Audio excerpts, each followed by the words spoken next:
करें। बिस्मिल्लाहिर्रहमानिर्रहीम। आपके नज़रों के सामने ख़बर आई होगी, ये कल ही की ख़बर है कि इटली के अंदर एक कश्ती डूबती है और उसमें लगभग कोई 30 पाकिस्तानी भी अपनी जान की बाजी हार जाते हैं। और ये पाकिस्तानी कौन से थे? ये नौजवान पाकिस्तानी थे और गैर कानूनी तरीक़े से ये टर्की के रास्ते से यूरोप के अंदर दाखिला चाह रहे थे और इस दौरान जो है कश्ती डूब जाती है और ये बेचारे अपनी जान से हाथ धो बैठते हैं।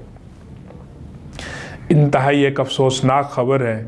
ज़ाहिरी बात है कि उनके वारिसीन के ऊपर, उनके लवाहिकीन के ऊपर क्या गुज़र रही होगी, लेकिन यहाँ मसला ये है कि ऐसा होता क्यों है।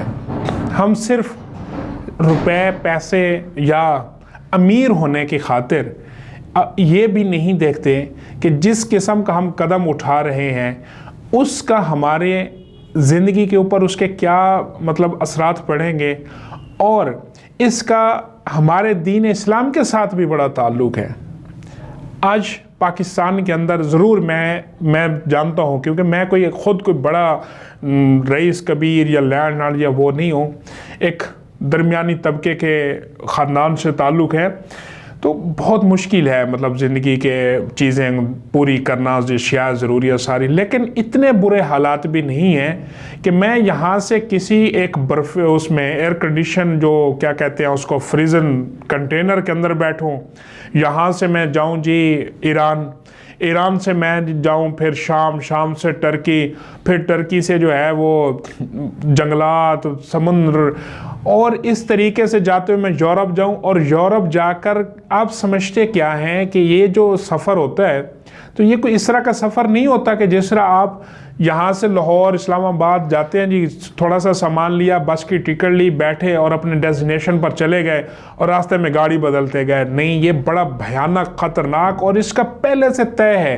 कि 90% आप लोग अपनी ज़िंदगी से हाथ धो बैठेंगे और जो 10% सफ़र बाकी जो ज़िंदा लोगों का है वो स्मगलरों के हवाले है, वो जो ह्यूमन ट्रैफिकिंग के बड़े वो हैं, अज़दहा हैं, आप उनके हवाले होते हैं।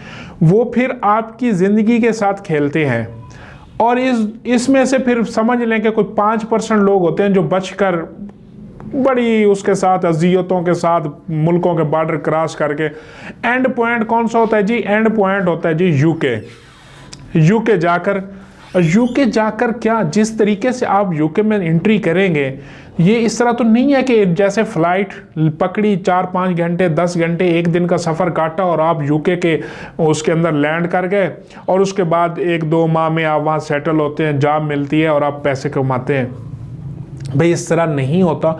यहाँ आपको महीनों लगते हैं, महीनों आप सफ़र में भूखे प्यासे और मुख्तलिफ़ किस्म के जंगलात और उससे गुज़र के इंतहाई कठिन सफ़र के बाद चलो आप यूके दाखिल हो भी जाते हैं, तो वहाँ जाकर क्या यूके के बॉर्डर पर आप लोगों के लिए बोरियां और वो घर भरे पड़े होते हैं और आप जाकर उसमें से पैसे पलटेंगे और जनाब पहुंच जाएंगे जी वापस जो है अपने घर वालों को आप भेजेंगे और घर वाले आपके जहाज़ों के ऊपर और गाड़ियों और ये रेल फैल हो जाएगी। नहीं, इस तरह नहीं है।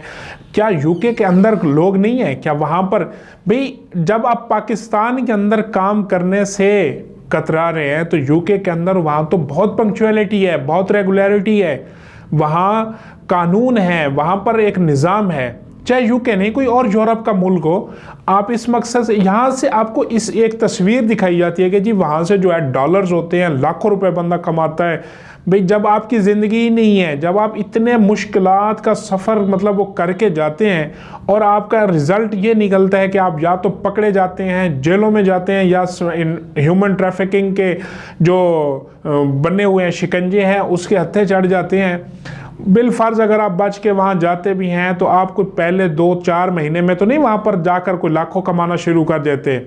आपसे वहाँ पर टॉयलेट की सफाई कराई जाती है, आपसे जाकर वहाँ पर वर्कशॉपों में मतलब जो यहाँ आप जिस काम को घटिया समझते हैं ना, अपनी ज़िल्लत समझते हैं, वो सारे काम आप वहाँ जाकर करते हैं। तो भाई क्यों नहीं आप यहाँ पर एक स्किल्ड लेबर बन जाएं, यहाँ आप एक अच्छे वेल्डर बन जाएं, एक अच्छे मोटरसाइकिल मैकेनिक बन जाएं, मोटर जो है आप ट्रैफिक के क्या कहते हैं व्हीकल मैकेनिक बन जाएं, आप मिस्त्री बन जाएं, आप एक जो ये शूज़ मुरम्मत करने वाला मतलब मोची होता है वो बन जाए, कुछ भी बन जाए, आप कम अज़ कम, मैं कहता हूँ कि जब आप स्किल्ड लेबर बन जाते हैं तो बिल्कुल अगर छोड़ दें तो आप 1000 रुपये पर डे अर्निंग करके अपने बीवी बच्चों के पास, अपने माँ बाप के पास आप शाम को कम अज़ कम आप शाम को घर के अंदर लौट आते हैं और चंद सातें अपनों के साथ बैठ के गुजार लेते हैं, अपने वसेब की गमी खुशी उसका आप हिस्सा बन जाते हैं। चाहे आप यूरोप जाके लाखों कमा भी लें, आप 2-2 साल, 1.5 साल, 3-3 साल तक आप घर का रुख नहीं कर सकते। यहाँ कितना कुछ चेंज हो चुका होता है वो आप अंदाज़ा नहीं लगा सकते। मैं कहता हूँ इतने कर्ब, इतनी अजियत और इतनी मुश्किलात के बाद हासिल होने वाली दौलत का क्या फ़ायदा होता है? आप एक लग्जरी लाइफ की खातिर ये सारा कुछ करते हैं और रिज़ल्ट क्या निकलता है? फिर एक और चीज़, इसके आगे एक और चीज़ भी आती है, वो है हलाल। अगर आप वहाँ जाते गैर कानूनी तरीके से हैं, आप एक मुल्क के अंदर दाखिल भी गैर कानूनी तरीके से हो रहे हैं, तो आपकी कमाई कैसे जायज़ होगी? आप जिस मकसद के लिए आप पूरे ख़ानदान को हराम खिलाएंगे, खुद हराम खाएंगे। भाई ये जो चंद एक अरसे की ज़िंदगी हमारे पास मुस्तार है, मतलब हमें एक कह लें कि एक मौका दिया हुआ है अल्लाह रब्बुल इज़्ज़त ने इस दुनिया के अंदर, तो ये सारी क्या हमने हराम खा के कब्र के पेट में जब जाना है तो इसका आगे क्या होगा? यहाँ की मुश्किलात से तो चलो आप भागे निकले, वहाँ गए और फिर कुछ मर गया, कुछ बच गया, कुछ ने दौलत कमा भी ली, कोई वहाँ जाकर कोई बड़ा आदमी बन भी गया, उसने बड़ा सरमाया इकट्ठा कर लिया, ठाठ बाट गाड़ियाँ सारा कुछ जो उसका ख्वाब था कर भी लिया। कितना एक अरसा करेगा, कितना एक अरसा कर लेगा? मैक्सिमम अगर देखा जाए तो वो 1 सदी कर सकता है ना, 100 साल कर सकते हैं। हालांकि ऐसा पाकिस्तान के किसी शख्स का चीदा लोग जो बुजुर्गों में बचे हुए उनका होगा, नहीं तो 60, 70, 65 ज़िंदगी बेशक मेरे अल्लाह के हाथ में है, लेकिन एक अमूमी जो सूरत में उसका वो करो तो क्या कर लेंगे आप? 20-25 साल की लग्जरी लाइफ के बाद जो आगे की एक लाइफ है उसका आपने कभी तस्वुर किया है जहाँ फिर कभी छूट ना हो? आप जब आपके बदन में, आपके ख़ानदान के बदन में जा ही हराम रहा है तो भाई किस तरह का आप सोच सकते हैं कि फिर आपके जिस्म से खैर निकलेगी? या खैर क्यों नहीं भाई, अगर कमाई करनी है, मैं कहता हूँ इस वक्त पाकिस्तान में क्या सारे लोग भूख से मर रहे हैं? क्या पाकिस्तान का हर शहरी जो है वो जलील और रुस्वा है अशिया ज़रूरिया की खातिर? बहुत बड़ा एक तबका है वो बेहतरीन ज़िंदगी गुजार रहा है, एक बहुत बड़ा तबका है जो मीडियम ज़िंदगी गुजार रहा है। गरीब हर मुल्क के अंदर मौजूद हैं, मसाइल हर मुल्क के अंदर हैं। मुझे यहाँ इसलिए मसाइल नज़र नहीं आते ना कि मैंने चंद एक मुल्कों को मीडिया पे, उनके चंद एक शहरों को, क्या चंद एक लोगों को पढ़ा सुनना है ना कि वहाँ इतने डॉलर वाला, इतने नहीं। भाई वहाँ पर भी ये हालात हैं, कत्लो गारत वहाँ पर भी है, स्मगलिंग वहाँ पर भी है, मनशियात वहाँ पर भी हैं, सारा कुछ उन मुल्कों में भी है। यहाँ अपनी सरजमीन के ऊपर अपने जो, अब मुझे एग्जैक्ट वो याद नहीं आ रही हदीस मुबारक के, ये जो मतलब अपने करीब के घर के करीब की रोज़ी है, ये भी अल्लाह की तरफ से एक बहुत बड़ी रहमत और नेमत होती है। तो भाई यहाँ का 1000 वहाँ के लाखों हज़ारों से बहुत बेहतर है, जहाँ आपकी ना इज़्ज़त है, ना पहचान है, ना आपकी वहाँ पर कोई इस तरह की सेफ्टी है, ना आपको अपने दीनी, और ज़ाहिर बात है जो बंदा यहाँ से गैर कानूनी गया तो वो क्या दीन की फ़िक्र करेगा? उसको दीन से तो वो यहाँ से ही तल्लुक़ ख़त्म कर गया जब वो गया ही हराम तरीके से है।